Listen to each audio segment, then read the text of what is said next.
पाणी हे जीवन आहे, पण हे पाणी जमिनीत जिरवायचे कसे? नाशिक जिल्ह्यातील नांदगाव तालुक्यातील बोलठाण इथं अखंड हरिनाम सप्ताहाचं औचित्य साधून ग्रामस्थांनी एक कौतुकास्पद पाऊल उचललंय. अल निनो वर्षामुळे भविष्यात उद्भवणाऱ्या पाणी टंचाईवर मात करण्यासाठी जलतारा जनक आणि संशोधक प्राध्यापक डॉक्टर पुरुषोत्तम वायाळ यांचे विशेष व्याख्यान आयोजित करण्यात आले होते. यावेळी मार्गदर्शन करताना प्राध्यापक वायाळ यांनी सांगितले की केवळ सिमेंट किंवा मातीचे बांध पुरेसे नाहीयेत, तर पावसाचा प्रत्येक थेंब जमिनीत मुरवण्यासाठी जलतारा हा प्रयोग क्रांती घडवू शकतो. प्रत्येक एकर शेतीत एक जलतारा खड्डा खोदल्यास अवघ्या 3 वर्षात तो परिसर बारमाही बागायत होऊ शकतो.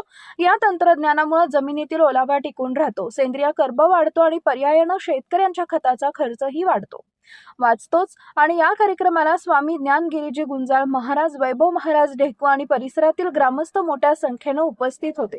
जलताराच्या या प्रात्यक्षिकामुळे बोलठाणमधील शेतकऱ्यांना दुष्काळाशी लढण्यासाठी आता एक नवीन दिशा मिळाली आहे. शिवशाही न्यूज प्रतिनिधी अनिल सूर्यवंशी, वैजापूर. ताज्या घडामोडी जाणून घेण्यासाठी शिवशाही न्यूज यूट्यूब चॅनलला सबस्क्राईब करा. आपण हा व्हिडिओ फेसबुकवर पाहत असाल तर फेसबुक पेज फॉलो करा आणि शिवशाही न्यूज.com या आपल्या वेबसाईटलाही भेट द्या.